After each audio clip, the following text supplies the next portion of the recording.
A autoestima dela realmente é um nível incrível. Mas ela está se achando, é um título engraçado que tem um duplo sentido, porque o que ela usou aqui como base para esse material foi a parábola da dracma perdida, quando uma mulher encontra aquilo que ela perdeu dentro de si, dentro da casa dela. É interessante essa parábola, eu acho ela bem interessante, porque em Lucas 15, quando Jesus propõe essa série de 3 parábolas, porque os fariseus murmuravam pelo fato dele passar tempo com pecadores, ele propõe 3 parábolas que falam basicamente da mesma coisa. A moral da história é a alegria do pai de ter de volta aquilo que era dele e estava perdido. Então ele fala da parábola da ovelha perdida, a parábola da dracma perdida e a parábola do filho pródigo em sequência. O interessante é que a primeira fala de um homem que perdeu algo do lado de fora, a terceira fala de um homem que perdeu algo do lado de fora, e a do meio fala de uma mulher que perdeu algo do lado de dentro. E eu acho que isso não é coincidência. Eu tenho uma boa notícia para vocês, irmãs: aquele que se perde do lado de dentro não está perdido. Amém? Amém? Se eu perder algo dentro de uma gaveta, não está perdido. Eu só preciso acender a luz, fazer uma bela limpeza e encontrar o que sempre esteve ali. E quando você encontra, a alegria vai ser gigantesca. A área ela ministrou a respeito da identidade da mulher, segundo os olhos do Senhor. E assim, como é o primeiro livro da área, eu nunca escrevi livros, mas eu imagino que quando você escreve o primeiro livro, ele não é nem tão a respeito de um tema, mas é a respeito de todo o seu coração derramado no material.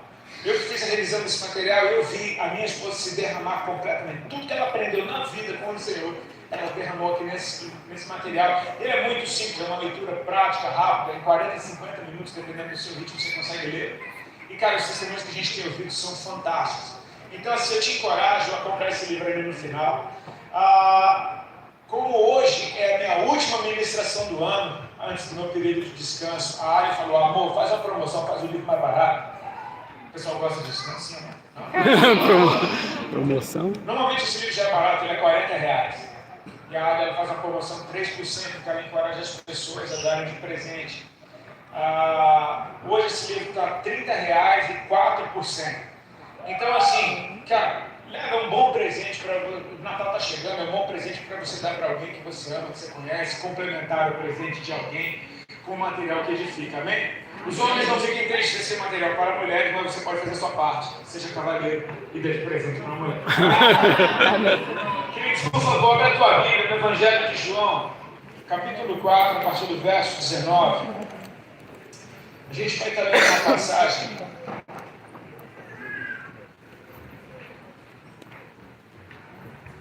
onde Jesus conversa com uma mulher na beira de um poço.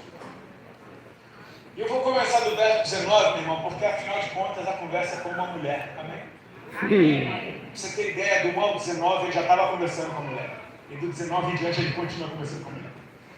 Eu costumo brincar que se fosse um homem na beira do poço de Samaria, Jesus ia falar: homem, me dá de beber, eu quero falar, tome, e acabou, pronto. Não tem graça nenhuma. Graças a Deus foi com uma mulher que ele estava conversando.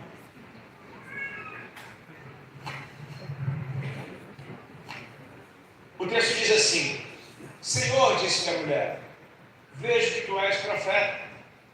Nossos pais adoravam nesse monte, vós, entretanto, dizeis que em Jerusalém é o lugar onde se deve adorar. Disse-lhe Jesus: mulher, podes crer que a hora vem, quando nem nesse monte, nem em Jerusalém adorareis o Pai.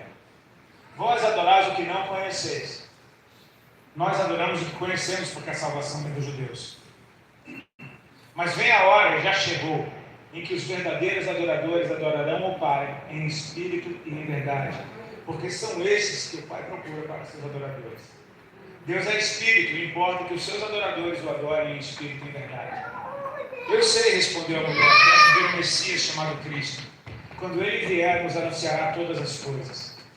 Então disse-lhe Jesus: eu sou o que falo contigo. Somente até aí que o Senhor nos abençoe. Amém? Amém. A mensagem nessa manhã é a respeito de adoração. Mas eu não estou aqui para falar de música. Apesar de eu ser músico. O Senhor tem me tocado, me inspirado para falar de algo muito mais amplo do que isso. Eu acho que falar, relacionar, condicionar ou limitar a adoração à música é muito pouco perto de tudo que a adoração é. Não é porque eu sou músico que eu adoro a Deus. É porque eu adoro a Deus que as minhas músicas se voltaram para Ele. Eu já tinha música dentro de mim antes de conhecer Jesus. Ela tinha um alvo, ou nenhum alvo.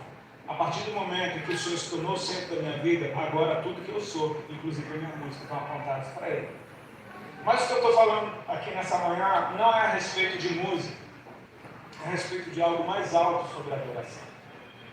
Eu comecei a meditar sobre o tema e eu começo a perceber que a adoração, ela, dentre muitas coisas, mas talvez a principal, ela é o que acontece quando alguém se vê diante de Deus.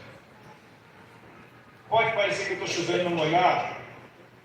Ao final dessa mensagem você julgue se todas as pessoas que estão na presença estão adorando a Deus. Adoração não é algo que eu escolho fazer. É algo que simplesmente sai de mim no momento que eu reconheço que estou diante do Eterno. Não há nada que eu possa fazer além de adorar. Não há nada que eu possa fazer além de me prostrar diante dele e reconhecer a sua glória. Você sabia que demônios fazem isso? Quando Jesus chega em Gadara, tem um endemoniado que tem uma legião de demônios nele. E sabe o que acontece? Quando ele pisa naquela terra, os demônios vão até ele, dentro do cara, é óbvio, se prostram e o adoram e dizem: Jesus, Filho do Deus Altíssimo. Cara, demônios se prostram diante de Deus. Como que eu, que sou filho dele, não vou me prostrar?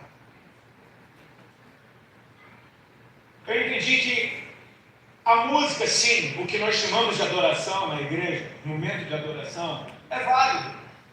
Mas ela funciona hoje muito mais como um evangelista, ou talvez como um mestre. Eu me lembro que quando eu entreguei minha vida para Cristo, eu fui pastoreado por muito tempo pelo segredo diante do trono. Gente que cantava a Bíblia. E cara, como aquilo entrava dentro de mim, aquela graça com música, com devoção, com seriedade e com palavra de Deus, cara, aquilo entrava em mim e me apontava para conhecê-lo cada vez mais. Porque quando a gente tem um encontro com Cristo, irmão, vamos ser sinceros, a gente não sabe nada a respeito dele. A gente só sabe a respeito da gente. Aliás, foram as nossas mazelas que talvez nos trouxeram diante dele. Concorda comigo que a maioria esmagadora veio para a igreja não porque ele é santo, mas porque você estava com um problema no casamento, ou era uma adicção, ou era alguma inhaca, qualquer problema que fosse, você chegou até a apelar para Deus. Você falou: cara, se Deus existe, eu vou me dar uma chance. Né? A maioria das pessoas simplesmente fala: eu vou dar uma chance para ele. Né? Deus, se tu é Deus, quem já não corou assim, né? Deus, se tu é Deus. Na verdade, a gente não sabe nada a respeito dele. Até que ele se manifesta. E é muito, não vou dizer raro, mas é muito peculiar ou especial quando pessoas de cara se tocam de tudo que ele é. Leva tempo. A nossa mente não entende a eternidade. Querer entender Deus é talvez uma tentativa inútil, porque Ele é muito maior do que a gente. Ele é eterno, Ele conhece o fim das coisas. Às vezes Deus te diz para não fazer algo hoje, e você fala: mas não faz sentido. Querida, porque você não conhece o fim. Ele sabe o fim, Ele sabe onde aquilo vai dar. Então Ele está te dizendo hoje, como um pai amoroso: não enfie o dedo na tomada. Não vai dar bom. Mas é tão legal. Confia. Só confia. Essa mulher conversando com Jesus, talvez seja um dos tesouros mais profundos a respeito de adoração. E assim, do verso 1 ao 19, a parte que a gente não leu, eu vou falar rapidamente, só para você entender que a mulher estava num nível em que ela estava presa dentro de um sistema dentro dela, até que Jesus libertou ela desse sistema. Repete comigo, só para a gente frisar: libertou ela desse sistema. Libertou ela desse sistema. A partir do momento que ela se tornou uma pessoa livre, o assunto dela com Deus passou para outro nível. Ele está cansado da viagem, para na beira do poço, seus discípulos entram na cidade, Sicar, para comprar comida, ele fica ali só, até que vem uma mulher ao meio-dia com um cântaro para tirar água. E Jesus diz para ela: mulher, me dá de beber. Então ela olha para ele e diz: como tu, sendo homem judeu, pede beber a mim, que sou mulher samaritana? A Bíblia diz que isso porque os judeus não se dão com os samaritanos. Aí Jesus já começa a puxar ela para um nível mais alto. Ele fala: mulher, se tu tivesse o dom de Deus, presta atenção no que ele fala, se tu tivesse o dom de Deus e soubesse quem é que fala contigo, Tu então lhe pedirias, esse te daria água viva. Aí ela já voa. Ela fala, como assim o senhor não tem balde, o poço é fundo? Aí, eu quero que você perceba que uma conversa com Cristo, que você não saiba nada, você já vai subindo. Ela fala, és tu maior do que Jacó? E a resposta é, és tu maior do que Jacó, que não deu do seu poço, seu gado bebeu, seus filhos beberam? Aí Jesus fala, mulher, quem beber dessa água vai voltar com sede, mas quem beber da água que eu lhe der, nunca mais terá sede. Aliás, se fará nele uma fonte que jorrar para a vida eterna. Nessa hora a mulher se rende. Ela fala, Senhor, me dá de beber dessa água, para que eu não tenha mais sede e não precise vir aqui buscar ela. Você está percebendo que tudo é a respeito dela, da dor dela, da sede dela, da rejeição dela por ser de um povo samaritano e um homem judeu.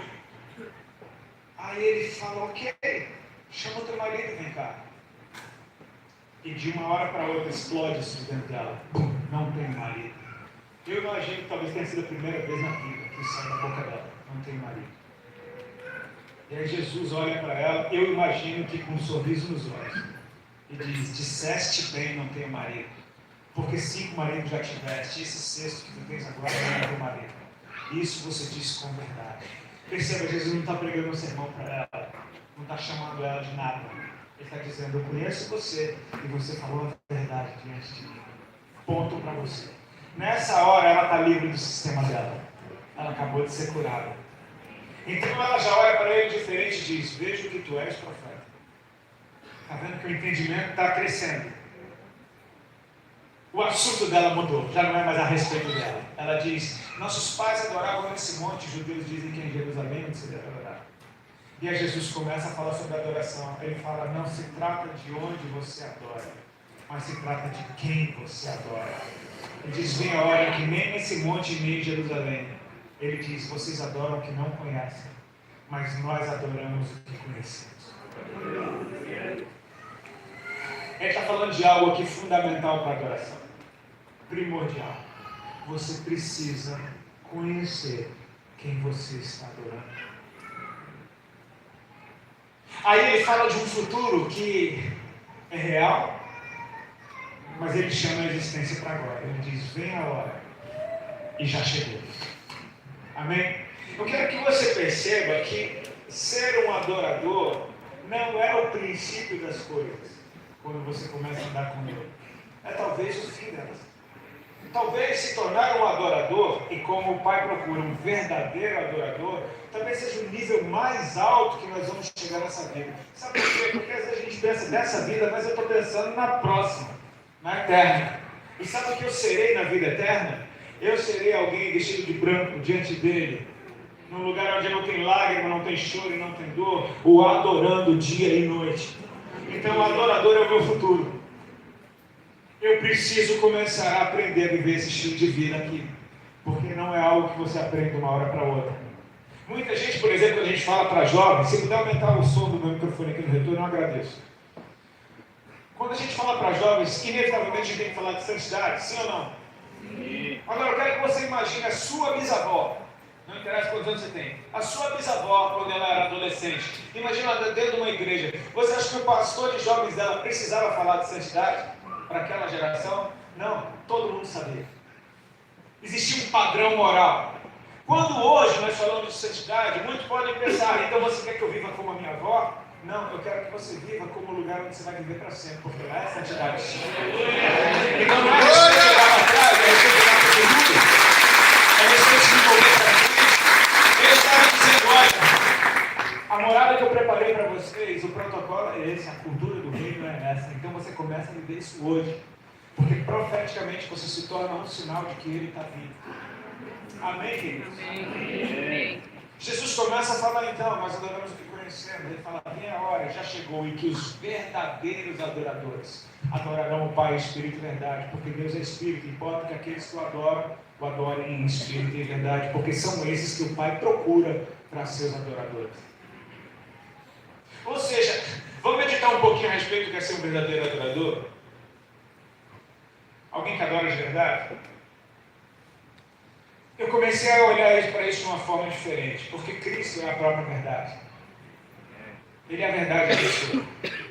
Se eu tenho um encontro com Cristo, eu tenho um encontro com a verdade. Se aquilo que está nele entra dentro de mim, transforma quem eu sou, e é por isso que nós somos transformados, é de glória em glória que nós somos transformados, é a glória de Deus impactando a minha vida e mudando a minha estrutura. Se eu tenho um encontro com a verdade entrou dentro de mim. Então a verdade começa a me transformar em alguém verdadeiro. Não alguém que simplesmente não mente, não alguém que simplesmente fala a verdade, mas alguém que teve um encontro com ela. Então a verdade, eu vou usar uma expressão que talvez negativa, mas para você entender, é como se a gente ficasse contaminado com a verdade de Deus, infectado com a verdade de Deus. Ela entrasse em cada célula do meu corpo e eu simplesmente me tocasse, não dá para mentir diante dele. Foi o que essa mulher fez. Chama o teu marido e vem cá. Ela diz, eu não tenho marido. Ele falou, disso é verdade. Cara, diante da verdade não há outra coisa para você fazer. É ser verdadeiro. Mas a verdade, ela é luz. Ela revela, ela esclarece. Ela tira não só a mentira do lugar, mas ela tira toda dúvida e confusão também. A verdade traz à tona as coisas como elas são.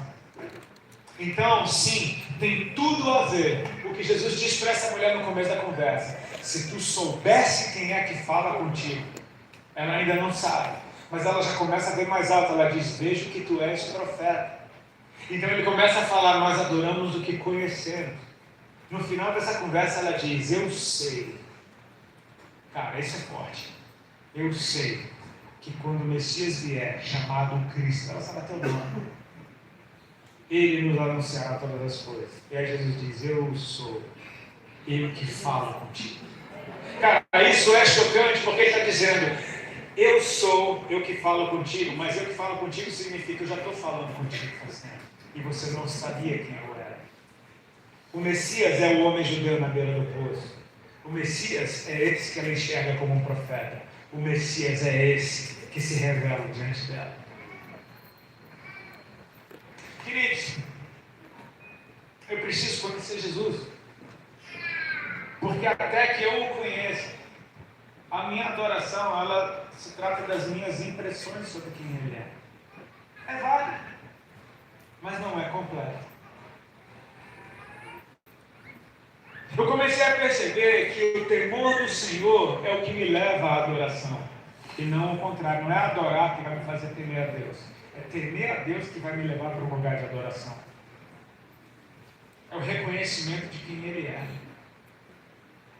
E como a consciência de quem Ele é transforma o meu comportamento de uma maneira absurda. Eu tive uma experiência alguns anos atrás, e foi bem interessante. O pastor Jorge falava de uma agenda interessante que ele fez esses dias. Eu tive uma mais interessante, pastor, mas foi fantástico. Mas foi fantástico. Eu fui convidado por judeus messiânicos, aqui no Bom Retiro, para fazer um evangelismo para judeus dentro da sinagoga. Cara, eu aceitei de cara porque eu falei, isso eu nunca ouvi falar. Eu falei, eu vou. Cheguei no aeroporto de Congonhas, saí com minhas malas, procurando quem veio me buscar, e tá lá aquele rapaz de equipar, uma barba desse tamanho, Marcelo. Falei, eu acho que é esse. Cheguei, Pai do Senhor, irmão, ele, Shalom. E eu com a mão segurada na dele, eu fiz a primeira pergunta, eu falei, irmão, é comum um gentio ministrar dentro de uma sinagoga? Aí ele falou, irmão, eu nunca ouvi falar disso. Mas Deus mandou a gente te chamar. Glória a Deus.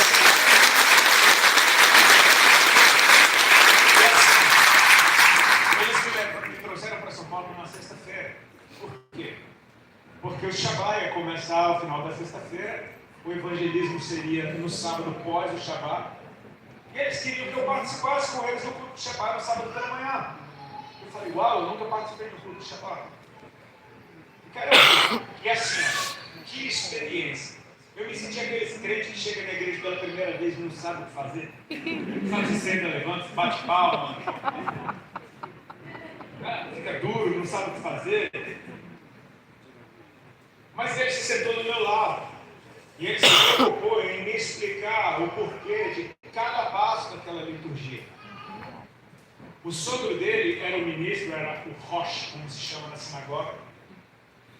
E o sogro dele tinha uma história fantástica, ele era um pastor assembleiano. E num congresso de missões demonstrou para ele que o campo missionário dele era o povo judeu. E ele sabia que ele tinha descendência judaica, ele se fez judeu para ganhar os judeus. Uma história fantástica, um homem de Deus. E o culto muito lindo, muita dança, muita música. Em hebraico, não dá para entender nada. Mas eu entendi que quando ele lia as escrituras, ele não simplesmente lia, ele cantava. Ele botava qualquer melodia, simplesmente porque a palavra de Deus, cara, trata ela bem. Tem uma hora que a Torá sai andando pela congregação e todo mundo dá um beijo na Torá. E tudo ele me explicava, vai falar, faz isso, faz aquilo. Em determinado momento, o sogro dele leu uma passagem das Escrituras, pegou o talit, aquele lenço cerimonial dos judeus, e cobriu o rosto, cobriu a cabeça. Então toda a congregação de pé colocou a mão nos olhos. E ele me cutucou e falou, cobre o rosto. Eu cobri simplesmente porque eu estava como um cego sem guiar. Eu não sabia porque eu estava fazendo nada, eu só estava obedecendo.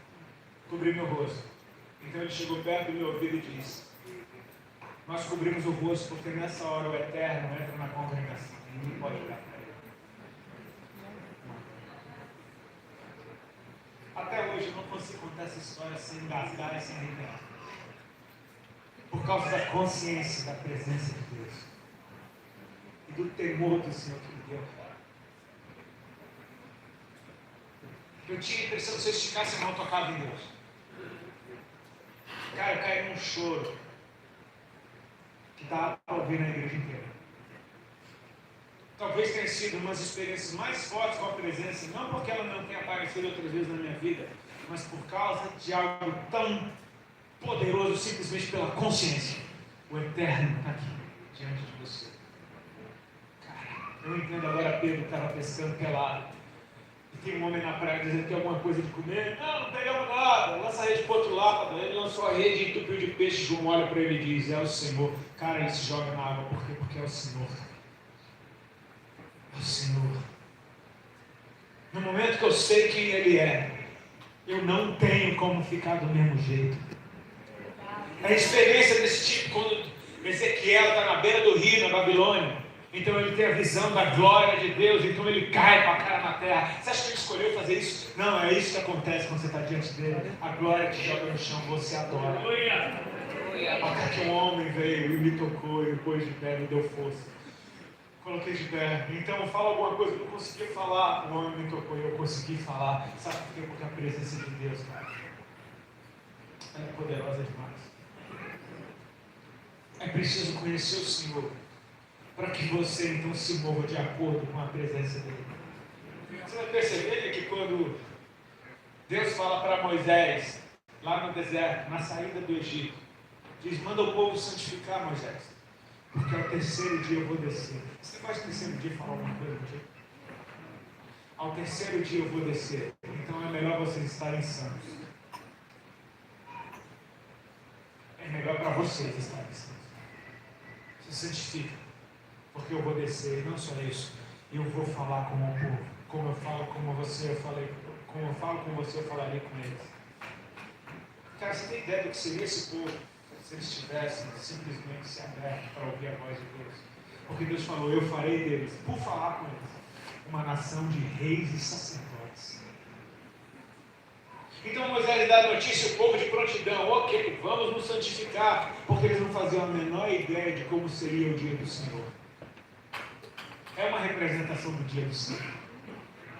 Talvez o povo achasse que seria um dia ensolarado, então Deus viria numa nuvem, um salto de presentes na cidade, entregando docinho. O que acontece é que o dia amanheceu fechado, eram trevas, eram nuvens espessas, era fogo, fumaça, enxofre, relâmpago, o monte tremia, tinha som de buzina.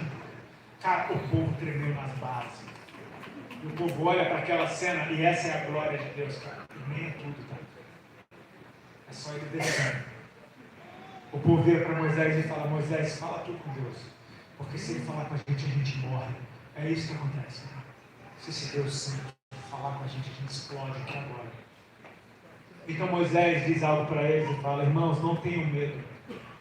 Deus fez isso para vos provar e para que o temor do Senhor esteja diante de vocês.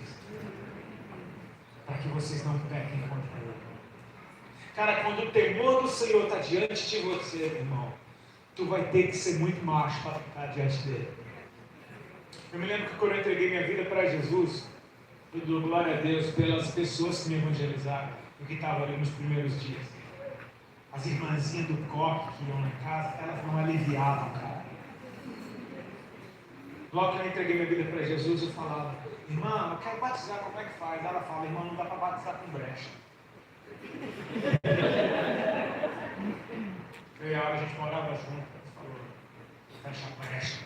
Eu ia pro monte com a irmã, subir no monte, ela fala: vamos orar e ler a Bíblia, vamos se consertar, porque subir no monte de qualquer jeito pega a prova. Mas não aliviava não. Então sabe o que? A aniversário dela estava chegando, isso com um mês de crente. Comprei um par de aliança, levei ela para jantar, enfiei a aliança no dedo dela. Falei: bora casar. Eu quero batizar. Não dá para batizar com brecha. Eu vou fechar as brechas para batizar. Simples assim. Um outro pastor ligou para mim, eu fui curado de uma enfermidade.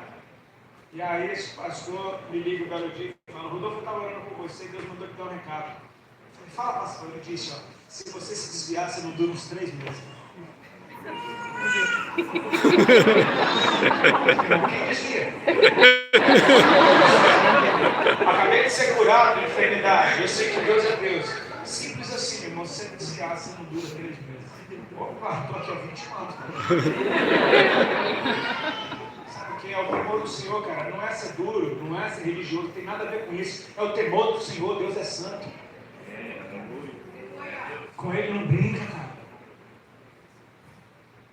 Aquela experiência naquela sinagoga me humilhou. Porque eu falei: cara, quantas vezes eu estou na presença de Deus na igreja e a gente está lá com chiclete na boca. Não estou aqui jogando teu chiclete não, cara. É simplesmente uma desatenção à glória da presença na qual você está. Porque se você visse como Ele é, cara, você caiu no chão de cara. Ele é assim poderoso. Mas ninguém nasce pronto, eu não estou aqui para jogar um peso para você. A minha intenção com essa mensagem, o meu desejo, do meu coração aqui hoje, é simplesmente te preparar. Amém? Preparar um povo para Ele. Preparar um povo que, quando a presença vier daquele jeito que ninguém precisa falar: Deus está aqui, porque todo mundo sabe, naquela hora você saiba como se mover. Porque isso vai acontecer durante a sua vida, muitas vezes. A ideia é você estar diante dos olhos dele. Por que não viver assim?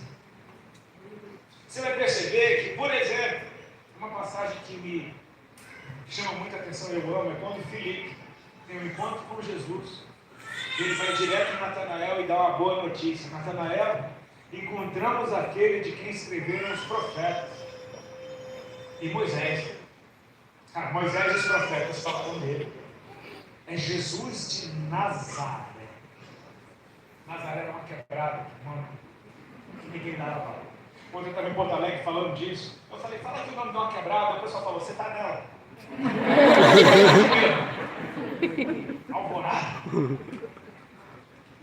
É de Nazaré. Aí, imagina a cara de Natanael. Aí, para complementar, é filho do Zé. Oh, meu Deus, filho do Zé de Nazaré. Natanael era para Filipe e falava: tem alguma coisa boa de Nazaré, Filipe? Pensa na fama de Nazaré. Filipe não tem argumento. Filipe fala: vem ver. E cara, imagina como é que Natanael está indo. Cheio de desconfiança. Cheio de tipo: papo é esse de Nazaré, filho do Zé? Quando ele chega lá, eu imagino Jesus com um sorrisão no rosto, dizendo: eis aí um israelita em quem não há engano. O cara está cheio de engano. O cara está duvidando de tudo. Você acha que Jesus está bajulando? Jesus está mentindo? Jesus está chamando a existência. Que ele nasceu para ser. E que ele se tornará daqui a pouco. Eis aí o israelita em quem não há engano. E aí Natanael diz: da onde tu me conheces? Pega essa palavra conhecer e guarda ela aí. Da onde você me conhece? E aí Jesus diz: antes que Filipe te chamasse, eu te vi quando tu estavas debaixo da figueira. Para tudo, velho. Você está percebendo uma relação que tem com a mulher na beira do poço de Samaria? Sou eu que falo contigo, eu que estou falando contigo já faz tempo. Jesus fala, eu te conheço porque já tem tempo que eu estou de olho em você. Porque o Pai procura. Ele está com os olhos sobre aqueles que ele escolheu. Amém? Amém. Olha o que Natanael faz. Eu quero que você perceba que